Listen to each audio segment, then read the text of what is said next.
Day 1. The year was 1988. The Cold War had reached its twilight, but whispers of paranoia still drifted through the walls of power in Britain. Deep in the Scottish Highlands, hidden from prying eyes, lay the remnants of a decommissioned military base.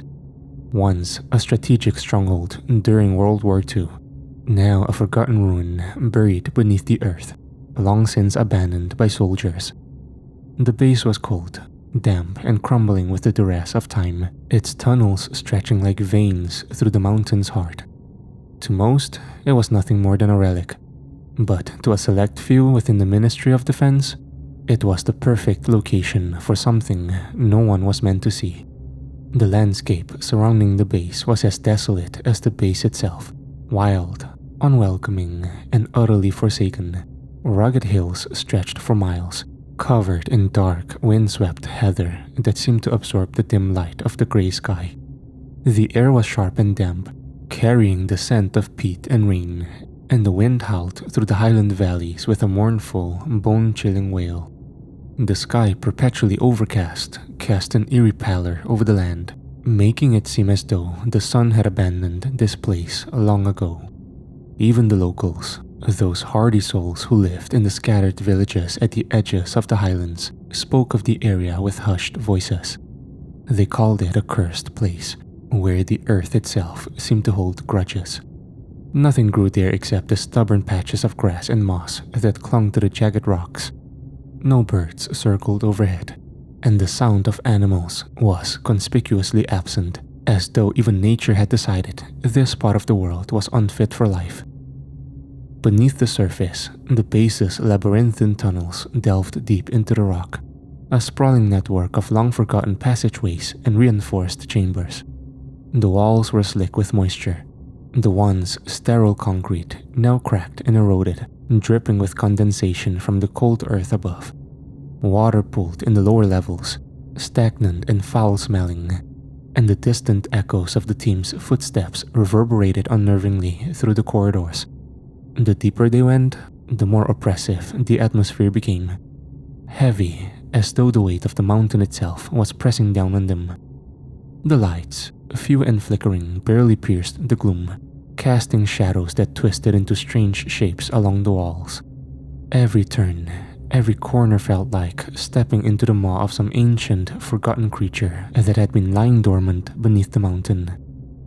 The air grew thinner and colder the further you went, as if you were descending not into the earth, but into the very bowels of something far older and more malevolent. It was a place that seemed to reject human presence, as though the land and the base alike remembered what had transpired there decades before, and they did not want it to be disturbed again. Here in the shadow of looming peaks, the government's most secretive and morally dubious project was reborn. Project Blackwater. Dr. Eleanor Carr stood at the entrance of the underground facility, her sharp eyes scanning the horizon before she descended into the darkened tunnels. An imposing woman in her mid-40s, her graying hair was tied tightly behind her head, while her face was a mask of determination and quiet ruthlessness. Renowned across the world for her groundbreaking work in neuroscience, Dr. Carr nonetheless had a reputation for pushing the boundaries of ethics in the pursuit of knowledge. Her colleagues whispered that her brilliance was only matched by her willingness to venture into the darkest corners of the human mind. For her, Project Blackwater was the culmination of years of personal research into sensory deprivation, the fragility of individual consciousness, and the breaking point of the human psyche. The goal was simple, yet profoundly unsettling. Isolate the mind to its absolute limits and observe the consequences. She had long believed that by stripping a person of their senses and subjecting them to total darkness and silence, the brain would reveal its deepest, most primal responses. In short, what frightened others fascinated her. Her team, a small group of carefully handpicked scientists and military personnel, were waiting for her in the main control room. Located deep within the heart of the base, the facility had been repurposed with the latest technology, cameras, medical monitors, and a rudimentary computerized automation system that would track the physiological and psychological state of the test subjects. The chambers where the experiment would take place were sealed off from the rest of the base, deep underground, hidden behind thick concrete walls that were built to withstand bombing raids. Dr. Karl gathered her team for a final briefing. The low hum of machinery filled the air as she addressed them with cold efficiency. "The goal of Project Blackwater," she began, her voice echoing in the confined space, "is to explore how extreme isolation affects the human mind. We will deprive our subjects of all external stimuli. No light, no sound, no human contact. Of course, they will have access to basic life support, water, and minimal food. But beyond that, nothing." Her eyes swept over the faces of her team, scientists, military psychologists, and a few hardened soldiers tasked with keeping the base secure. None of them met her gaze for long. They knew what they were about to embark on was ethically questionable, to say the least, but none dared to question the orders from the ministry. After all, each of them had been specifically chosen for their ability to follow protocol, no matter how unsettling the work. There were to be 5 test subjects, all of whom were military prisoners, men convicted of crimes that had landed them in the very worst parts of the prison system. They were offered a deal: participate in the experiment, and if they survived, they would be granted their freedom. To be fair, the prisoners themselves had little choice. Life in a dark, isolated cell underground couldn't have seemed that much different from their existence behind bars. They had no idea what awaited them.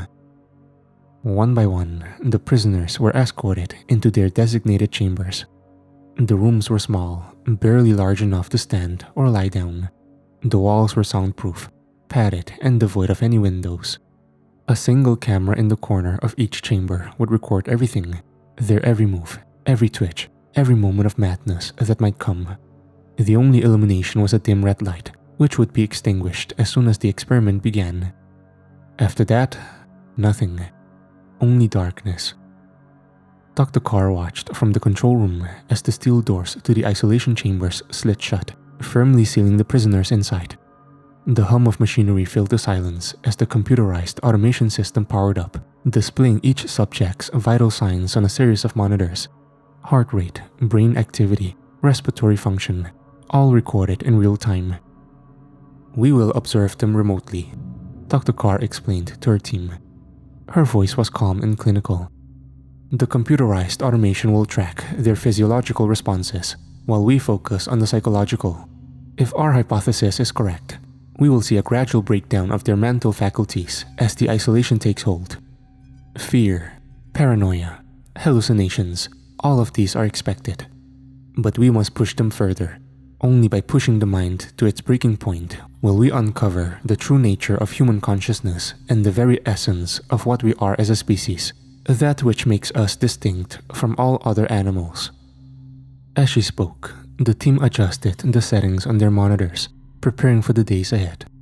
The control room was filled with the soft glow of screens and the low hum of electronics, and yet it felt uncomfortably sterile, as if knowingly detached from the horrors that would soon unfold just a few hundred feet away.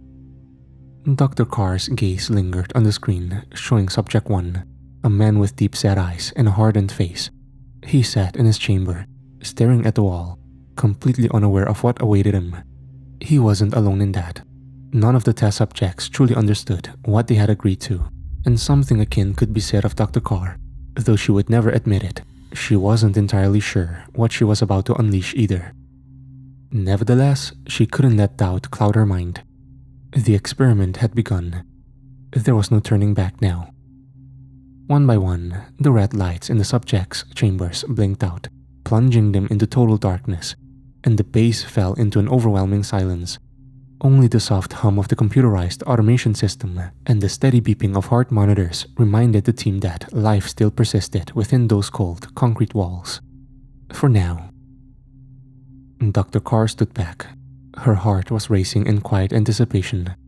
This was the moment she had been waiting for, the point where the human mind would finally be stripped of all its defenses, laid totally bare for her to study. But even as she watched the screens, a small unshakable feeling of dread settled in the pit of her stomach. Something about this place, this experiment, these tunnels, felt wrong. Day 7. By the 7th day, the air in the underground facility had grown heavier, as if there was a suffocating silence that seemed to press in on the researchers as they sat before their monitors. The isolation experiment was well underway, and the subjects, now devoid of any external stimuli for a full week, were beginning to show signs of severe psychological distress. Dr. Karl observed the data on the screens in front of her, meticulously taking notes, with her brow furrowed in concentration. Finally, this was the moment she had anticipated, the point at which the human mind, starved of sensory input, would begin to unravel. The first signs of breakdown appeared in Subject 2, a wiry man named Thompson, an individual of dubious moral fiber convicted of multiple violent crimes. Initially, his response to the isolation had been stoic. He had spent the first few days pacing his small, windowless cell, occasionally muttering to himself, but nothing of more concern. However, on day 7, the cameras showed him curled in the corner of his chamber, rocking back and forth, his hands gripping his head as though trying to physically keep something out. His breathing was extremely rapid, his heart rate spiking well above normal levels. "Get them out," he was muttering over and over. "They're in here with me." What on earth is he talking about? One of the researchers, Dr. Patel, asked from behind his screen, his voice uneasy. He tapped at the keyboard, trying to access more detailed data, but the computer system was somehow unexpectedly slow to respond, its interface flickering slightly. "He's hallucinating," Dr. Karl replied coolly, her eyes fixed on the footage of Thompson. "It's expected at this stage. His mind is grasping for any sense of reality it can find. We'll see more of this from the others soon enough." True enough, within hours, the other subjects followed suit. Subject 1, a muscular, sullen man named Harris, had been calm and mostly silent until that day. But now he was pacing his cell furiously, fists clenched, whispering unintelligible words under his breath. He would occasionally stop, staring at the wall as though someone or something was standing there. His eyes would widen in fear, and he would step back, shaking his head. "It's coming," Harris murmured. His voice was only just audible over the intercom. "I can see it, crawling out of the dark." The most disturbing change came from Subject 3. Davis, a former Special Forces operative. He had been pretty much unresponsive for several days, sitting motionless in the middle of his cell, barely reacting at all to the isolation. But on day 7, Davis had begun screaming. It wasn't a scream of anger or frustration. It was a primal, guttural sound, as though he was in the grip of some unimaginable terror. His fists pounded against the padded walls of his chamber, his voice hoarse as he begged to be released. "They're in here," David howled, clawing at his face. "Get them out! Get them out!" By now, the research team was growing increasingly uneasy. Dr. Karl remained outwardly calm, though her eyes betrayed a flicker of concern. The computerized automation system, which had been flawlessly tracking the subject's vitals, was now reporting strange inconsistencies. Subject 1's heart rate had surged to 180 beats per minute, well beyond a dangerous threshold, but the subject showed no outward signs of physical strain beyond his increasing paranoia. "We're getting anomalous data," Dr. Patel muttered, frowning at his screen. "Their heart rates are spiking, but there's no corresponding decline in their physical health, and the computerized automation keeps glitching. Look, the feed's not right." Dr. Karl leaned forward, her eyes narrowing as the camera footage flickered. The images of the subjects seemed to distort, with brief flashes of static crossing the screen. For a moment, in Thompson's chamber, the camera showed what looked to be a shadow, a dark, elongated figure that seemed to stand in the corner of the room. But when the image stabilized, the shadow was gone, and Thompson was once again alone. "Did you see that?"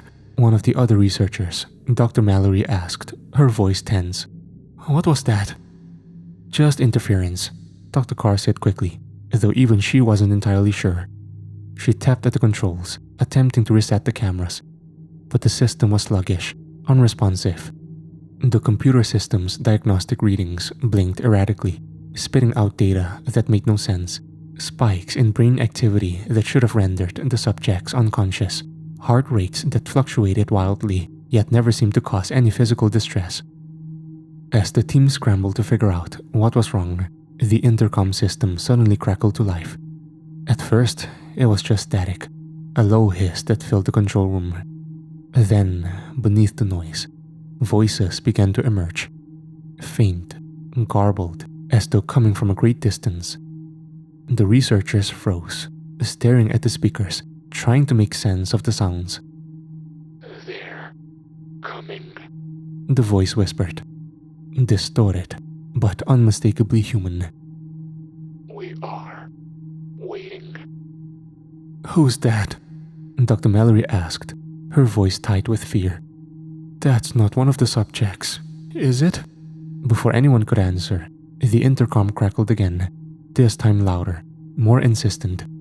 The voices grew clearer, overlapping in a bizarre, disjointed chorus. It wasn't just one voice. It was all 5 subjects speaking as one, their words blending together in a haunting, incomprehensible stream. They have arrived, the voices said, low in guttural. We are not alone. The door is open. The researchers exchanged uneasy glances, their fingers hovering nervously over their keyboards. Dr. Karl stood frozen, her mind racing. This wasn't supposed to happen. The subjects weren't supposed to be able to communicate with each other. They were isolated in separate chambers, cut off from any contact. I don't understand, Dr. Patel stammered, his eyes wide. This can't be. The voices cut off abruptly, leaving only a deafening silence in the control room. For a long moment, no one spoke. Then, just as Dr. Karl was about to issue an order to shut down the intercom, the cameras flickered again. This time, the shadows weren't subtle. They loomed large in each chamber, standing beside the subjects, motionless, dark shapes with no discernible features.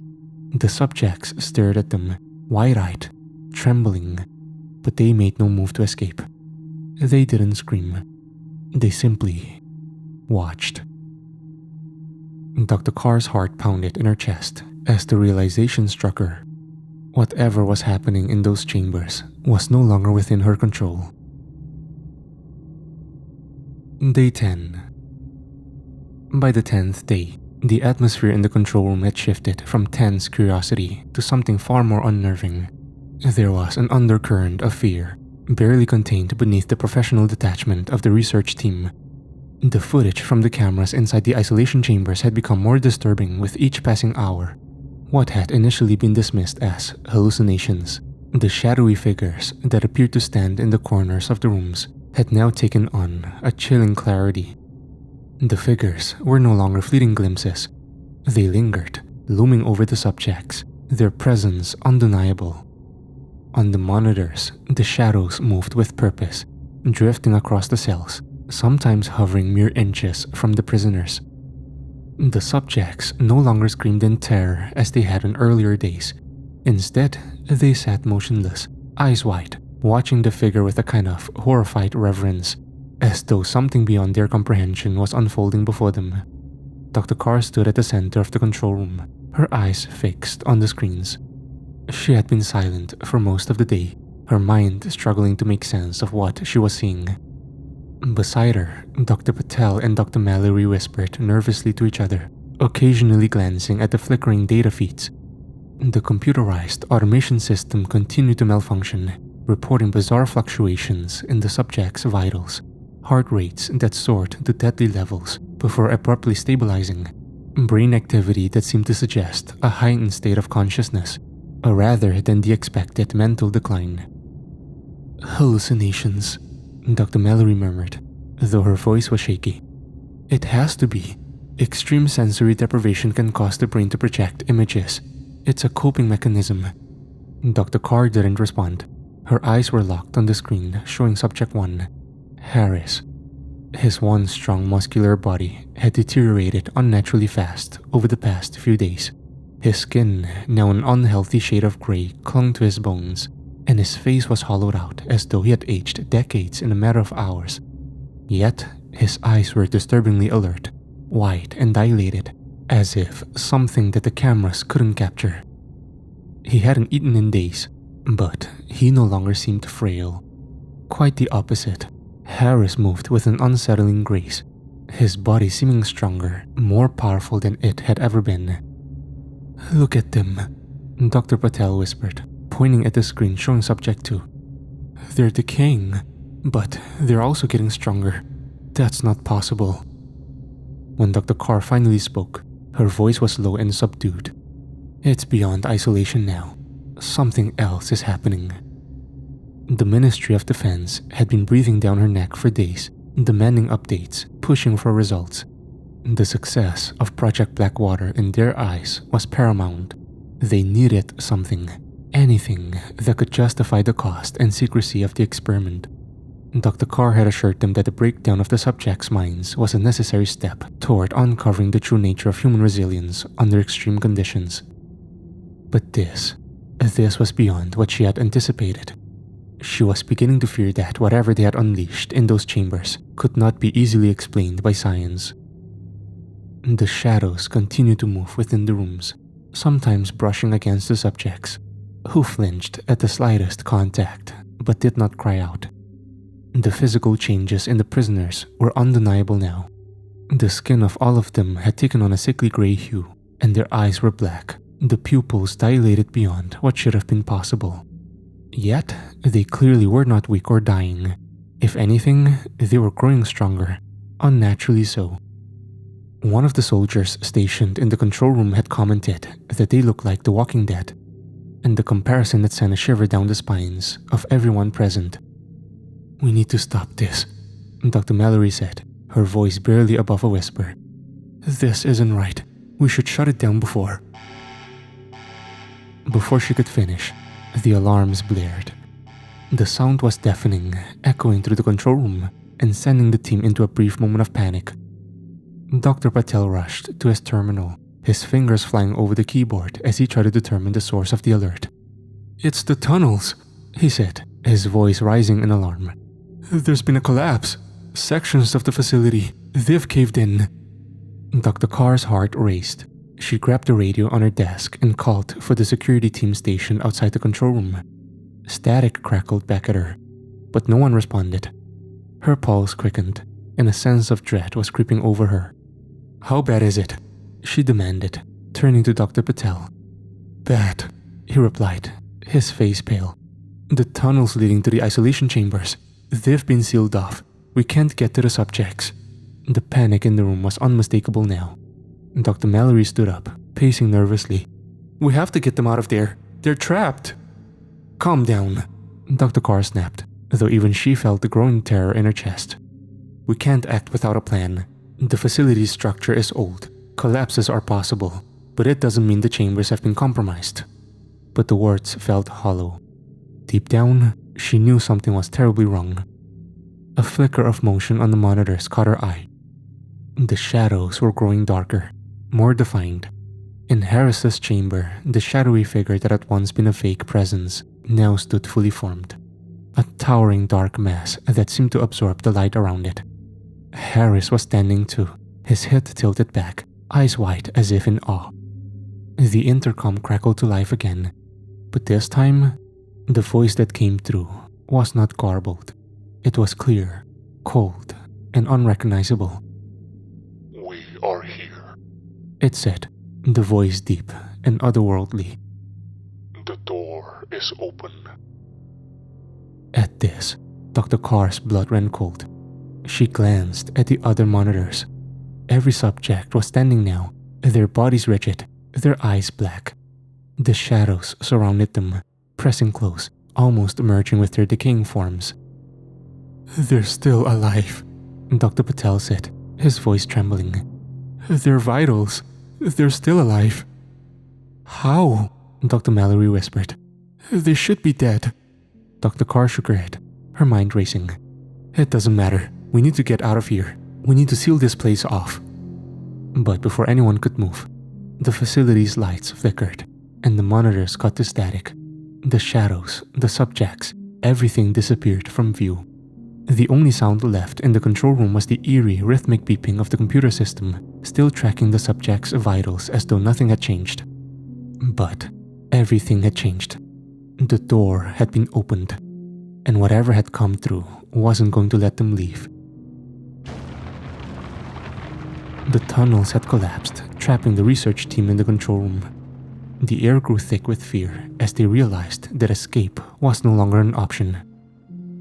"We're not getting out of here, are we?"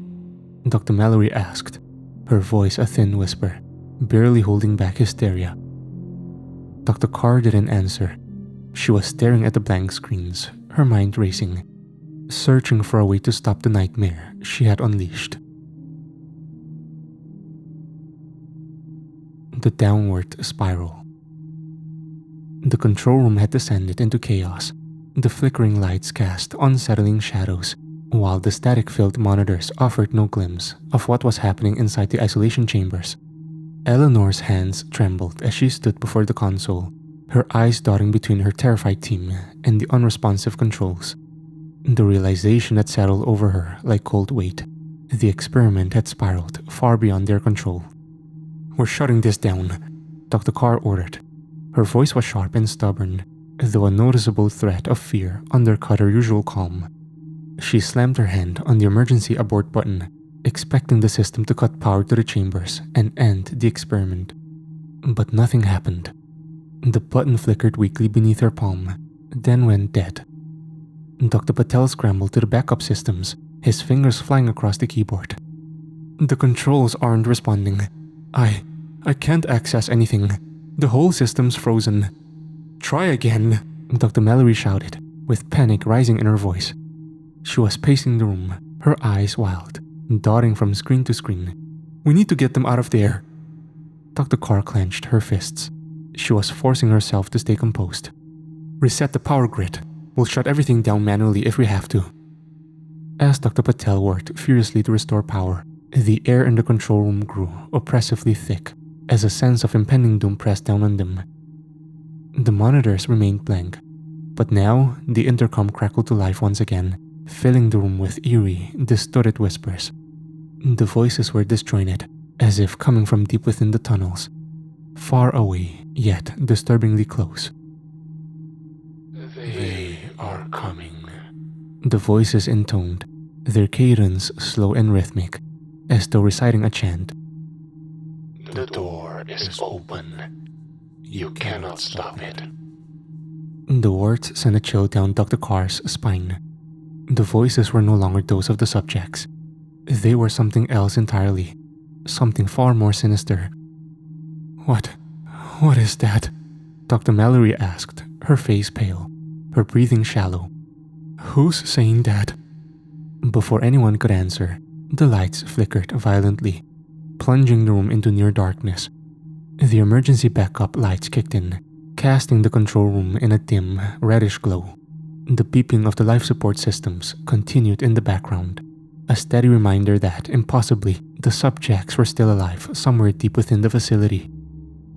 "I can't restore power," Dr. Patel muttered. His voice was barely above a whisper. His hands were shaking as he frantically typed at the console. "It's like the entire system's been taken over. Nothing's responding." Dr. Karl's mind raced.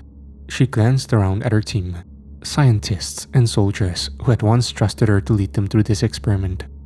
Now they looked at her with fear in their eyes, waiting for her to provide an answer she didn't have. "We need to get out of here," Dr. Mallory stammered, her voice trembling. "We need to abandon this whole facility before..." But before she could finish, something shifted in the corner of the room. A shadow, long, thin and unnatural, flickered against the wall. It moved slowly, its form barely distinguishable in the dim light. But it was unmistakably real. It wasn't cast by anyone in the room. It wasn't a trick of the flickering lights.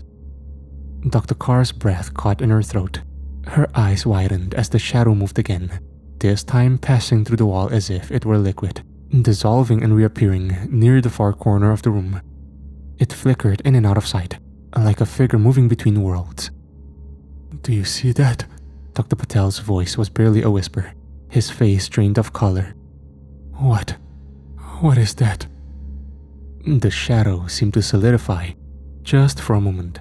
It took on a vaguely human form, tall and distorted, with its edges hazy and blurred. It was like the figures they had seen on the footage from the isolation chambers. Only now, it was here, with them. Jesus Christ, one of the soldiers murmured, backing away, his hand reaching for the sidearm holstered at his belt. It's in here with us. More shadows appeared, slipping through the walls like wraiths, flickering in and out of sight, their presence thickening the air with an intense dread. They didn't move like living things. Their forms shifted, stretching unnaturally as though the laws of physics no longer applied to them. Dr. Carr's heartbeat thundered in her ears. She backed away from the console, her gaze fixed on the shadowy figures. Her rational mind still fought to explain what was happening, to categorize it as a mass hallucination caused by their collective stress and exhaustion. But deep down, she knew the truth. These figures weren't hallucinations. They were real. The comms crackled again, the voices growing louder, more insistent. They are here. You opened the door. You cannot leave. The lights flickered once more, and for a brief, terrifying moment, the room was plunged into complete darkness. When the emergency lights returned, the shadows were closer. They hovered over the researchers, their presence suffocating. Dr. Mallory let out a strangled cry, backing into the corner of the room, her eyes wide with terror. They're real. They're here. Even the soldiers, trained to remain calm under pressure, were visibly shaken. Their hands gripped their weapons, but none of them dared to fire. The shadows moved too fluidly, too quickly, slipping in and out of visibility like ghosts. Eleanor forced herself to think, her mind racing through the impossible possibilities. What had they unleashed in those isolation chambers? What had they brought into the world?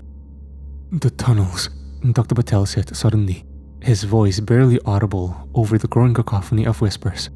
We can't reach the subjects because the tunnels collapsed. We're trapped here with them. Another shadow passed directly through one of the soldiers, and the man stumbled back with a shout, his face ashen. It went right through me, he gasped, his voice shaking. Like I wasn't even there. Dr. Carr realized with a sinking feeling that escape might no longer be an option. Whatever they had been studying in those chambers, whatever presence had crossed the threshold, was now here, and it was growing stronger. She turned back to the controls, trying one last time to shut down the system, but the console remained unresponsive. The comms hissed, and the voices, no longer distorted, spoke clearly now, their message chilling and final. You opened the door.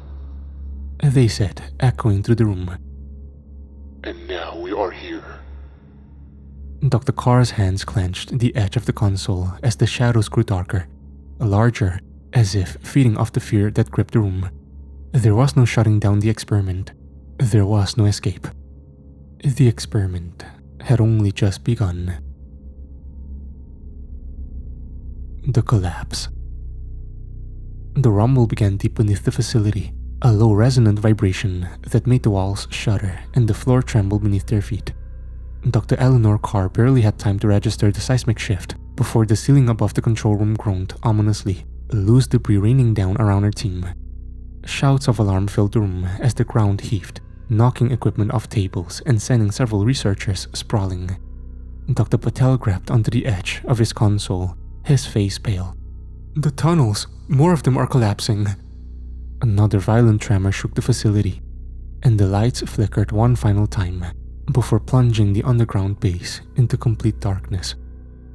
For a few harrowing moments, there was nothing but the sound of crumbling concrete, the muffled shouts of terrified researchers, and the deep, guttural growl of the earth closing in around them.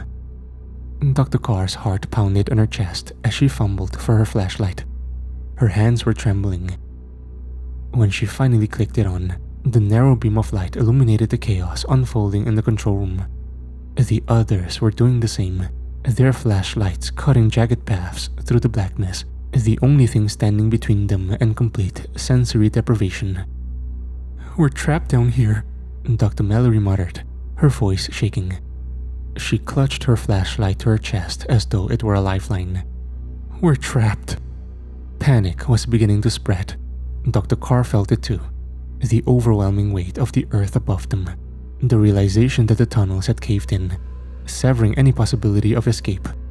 The facility was deep beneath the Scottish Highlands, buried far from any hope of rescue. And then came the sound that froze the blood in her veins. A voice, disembodied, drifting through the darkened room. A voice not belonging to any of her team. "They're stronger now," it whispered, echoing through the walls, seeping into every corner of the room. "They're free." Dr. Patel cursed under his breath, shaking his flashlight as if the light alone could dispel the creeping dread. Where the hell is that coming from? His voice cracked with fear. Before anyone could respond, the intercom crackled to life with a high-pitched whine. And then, the screens, long dormant after the power outage, flickered back on, casting a cold, eerie glow over the room. One by one, the monitors displayed the isolation chambers. The figures on the screens were no longer hunched or frantic. The 5 subjects stood still, impossibly still, facing the cameras with their eyes wide open. Except their eyes weren't eyes anymore, not in any human sense. They glowed with an unnatural, sickly light, their pupils dilated into black voids that seemed to consume the space around them. "We are here now." The words filled the control room, but they did not come from the intercom. They came from the subjects. 5 mouths speaking in perfect unison, their deep, otherworldly voices reverberating through the walls. Dr. Mallory screamed, backing away from the screen, her flashlight shaking in her hand. "Hardy, what is this?" she gasped, her voice cracking under the weight of the impossible. Dr. Carr stared at the monitors, her mind racing, trying to make sense of what she was seeing. The subjects weren't alone. The shadowy figures, the ones they had so quickly dismissed as hallucinations, had coalesced around them. No longer formless specters, but fully solid, moving with purpose, flickering in and out of the dim light like living shadows. They moved as if they were one with the subjects, indistinguishable from the darkness itself. "They're in the control room too," Dr. Patel whispered, his voice barely audible over the thundering of his heart.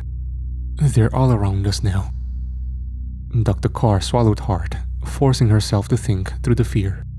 She was the leader. She had to be the one to act. Her eyes flicked to the control panel. The failsafe she had hoped to never use. It was their last resort. A desperate measure that would seal the entire facility, trapping whatever was unleashed inside forever. But it was a one-way door. Once activated, none of them would leave this place alive. "We have to stop it. We have to contain whatever's inside those chambers," Dr. Carr said, her voice steady, though her hands were shaking. "If we don't, it will get out. We can't let that happen." "Contain it?" Dr. Mallory's voice was frantic. "It's already too late. You saw what they've become. We're all going to die down here." The intercom crackled again, and the voices, those horrible unified voices, spoke once more. "You opened the door. You cannot close it now." Dr. Carr's heart raced. She knew they were right. They had crossed a threshold that could not be undone. The isolation experiment had shattered the minds of the subjects. But worse, it had summoned something that now existed beyond the walls of the chambers, something that fed on the very fabric of reality. A shadow again pressed directly through one of the soldiers standing at the back of the room, and he collapsed, his body convulsing as the shadow disappeared into him. His scream echoed through the room, cut short by a choking, gurgling sound as his eyes rolled back into his head.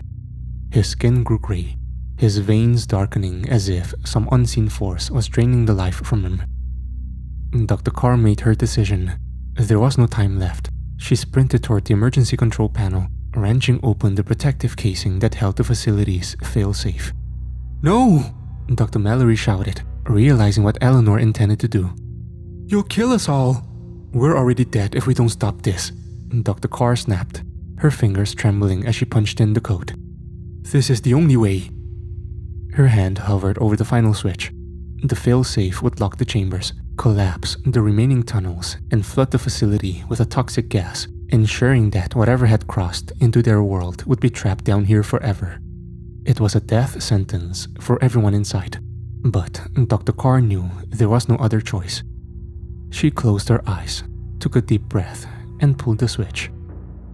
The room filled with a deafening roar as the failsafe engaged. The ground shook violently, the walls groaning as the remaining tunnels began to implode, cutting off any chance of escape. A low hissing sound filled the air as the gas flooded the control room, spreading quickly through the facility.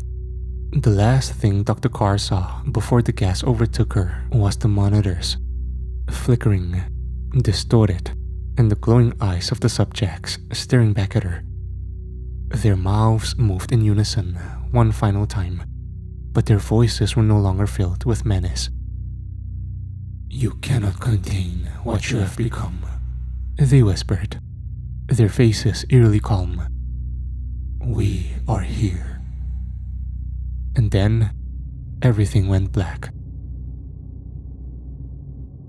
The escape.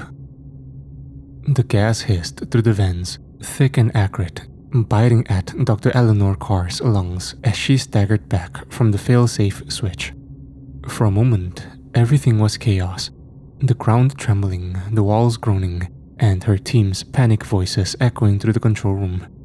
But even as the toxic fumes swirled around them, Dr. Karl knew this wasn't over.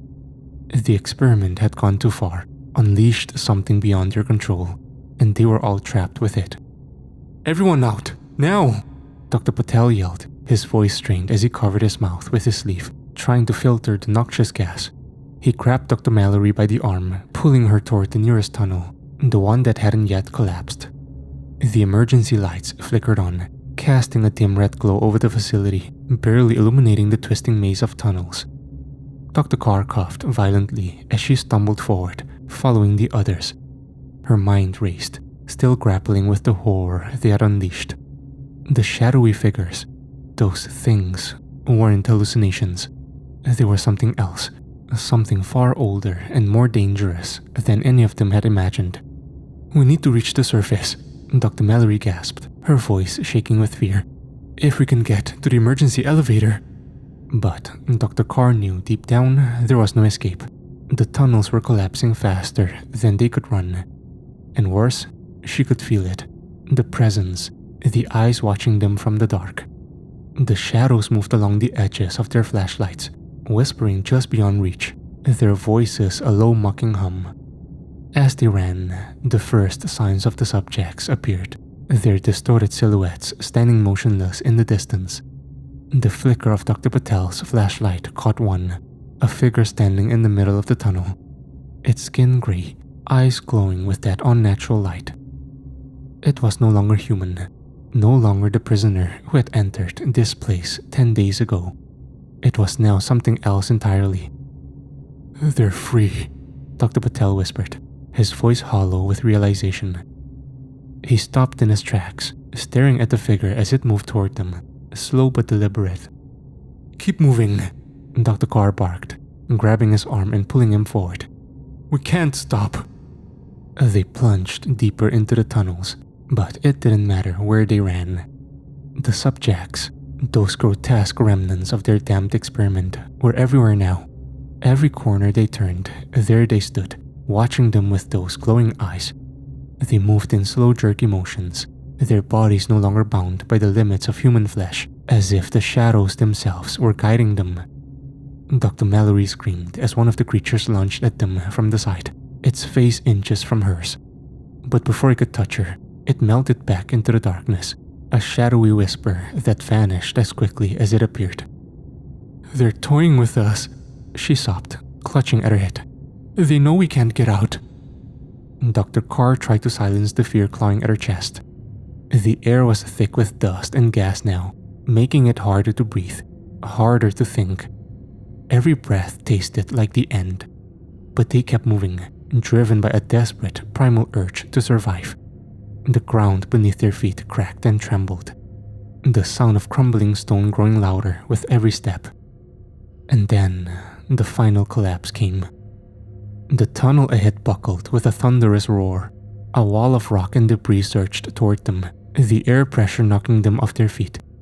Dr. Karl hit the ground first, her flashlight slipping from her grasp, the beam spinning wildly before cutting out completely. Darkness consumed everything. She could hear the others screaming, but it felt distant, as if the weight of the world was pressing down on her, muffling all sound. She tried to move, but her body felt heavy, pinned by debris. Her head spun, her lungs burning with the toxic gas still flooding the air. "Dr. Carr," a voice called out from the shadows. Soft, almost a whisper. She couldn't tell if it was real or a hallucination. In the suffocating blackness, she reached for her flashlight, her fingers trembling. It flickered weakly as she managed to turn it on again, casting a narrow beam of light over the ground. There, just inches from her head, was her notebook. The logbook she had been keeping throughout the experiment. Her fingers closed around it, pulling it to her chest as her breathing grew shallow. The whispers grew louder, surrounding her now, the shadowy figures closing in. Dr. Carr knew the end was near, but she couldn't leave without one final entry. With trembling hands, she opened the notebook, the pages smeared with dust and blood. Her vision blurred, but she forced herself to write, her pen scratching across the page in jagged strokes. "We were wrong." The words came slowly, her mind unraveling with every letter. She paused, her breath hitching as she felt the presence move closer, watching her from the dark. This was never about isolation. We opened something ancient. It was waiting for us. And now it's free. Her hand slipped, the pen falling from her grasp as the darkness swallowed her whole. The whispers, the figures, the experiment, they were all converging on her now. And then, as if the earth itself closed its mouth, the tunnel collapsed fully, burying the remains of the Blackwater facility beneath the Scottish Highlands. Dr. Carr's notebook, her final testament, lay buried in the rubble. Above, in the quiet of the night, the Highlands returned to silence, except on certain nights, when the wind howled just right. One could hear the faintest echo of voices whispering from deep beneath the ground. No one ever found the bodies of the research team or the subjects. No one ever knew what truly happened. But the legend of Blackwater grew.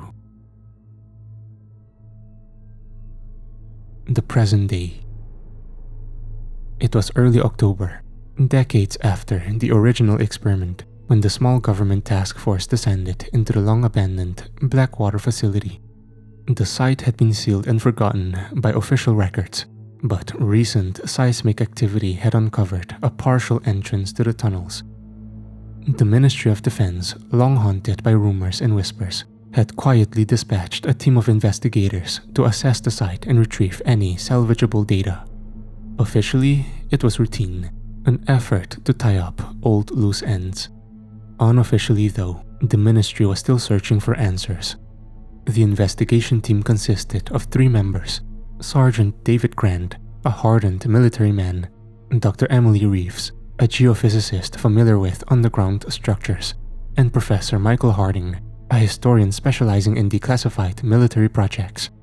Armed with modern technology, drones, motion sensors, and advanced cameras, they descended into the Highlands' depths, stepping into the same cold, foreboding tunnels where Dr. Carr and her team had been entombed all those years ago. The air was stale and damp, and as they moved deeper into the facility, the ground beneath them creaked, as though the earth itself was reluctant to let them pass. Most of the tunnels had collapsed, but some remained open, leading them closer to the control room where Project Blackwater had been operated.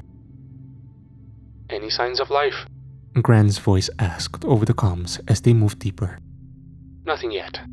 Dr. Reeves responded, scanning the walls with her instruments. The readings were off. There was a faint electromagnetic disturbance, a signature that shouldn't have been there. "Something's interfering with the equipment, though." They reached what had once been the control room. Dust lay thick over the consoles, papers and remnants of the past. As they carefully combed through the debris, Professor Harding discovered a small weathered notebook half buried under rubble. The pages were brittle and stained, but the words were legible, written in a hurried, uneven scrawl. "It's Dr. Carr's notes," Harding said, his voice hushed. "She documented everything. Her final entry." He stopped reading aloud as his eyes widened in disbelief, scanning the last cryptic message. "We opened something ancient. It was waiting for us. It's free now." As the words hung in the air, a strange sense of unease crept over the team. The facility felt alive, like it was watching them. A faint whisper echoed down the corridor behind them, so quiet it could have been mistaken for the wind through the cracks in the stone. But it wasn't the wind. It was something else, and they all knew it. "We should leave," Dr. Reeves muttered, her voice tight with fear. "This place isn't right. It never was." Before anyone could respond, their comms went dead. The harsh static buzzed in their ears, and the lights on their equipment flickered, plunging the control room into semi-darkness. Sergeant Grant tried the emergency radio, but nothing worked. The tunnel ahead, the way they had come, was unnervingly silent. Suddenly, from deep within the facility, they heard it. The unmistakable sound of stone cracking, like the earth shifting in its slumber. The sound grew louder, more ominous, as if the very ground beneath their feet was about to give way. "We need to move, now!" Grant shouted, but as they turned to leave, something else caught their attention. At the far end of the control room, a faint figure materialized, standing in the shadows. It was human-shaped, but its features were distorted, its eyes glowing with a pale, unnatural light. "Did you see that?" Dr. Reeves whispered, her breath quickening. But the figure was gone as soon as it had appeared, leaving only the suffocating stillness behind. Then the whispers began. They started as soft murmurs, incomprehensible at first, but they grew louder, converging into a single terrifying voice. "You opened the door." The temperature in the room plummeted. Grant reached for his gun, but before he could, the lights on their cameras blinked out, and the feet went black. The only sound was the increasing groan of the earth above, the walls of the facility shaking under the pressure. In the flickering glow of a flashlight, Harding's face twisted in horror. The shadows around them seemed to move, shifting unnaturally.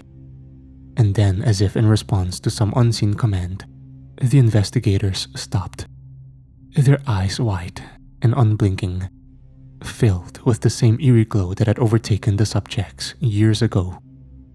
They stood still, their bodies rigid as the air around them crackled with malevolent energy. "We are here now." They said in unison, their voices deep and otherworldly, echoing through the collapsing tunnels. "You opened the door." Above ground, the command center monitoring their progress scrambled to re-establish communication. For several minutes, all they received was distorted audio and video, flashes of static interspersed with unsettling glimpses of the team standing motionless, eyes glowing in the dark, repeating the same haunting phrase. The last image before the feed cut out entirely showed the investigators, no longer themselves, gazing directly into the camera, their eyes locked onto the lens as if they were looking through it. Beyond it, into the world outside. And then, silence.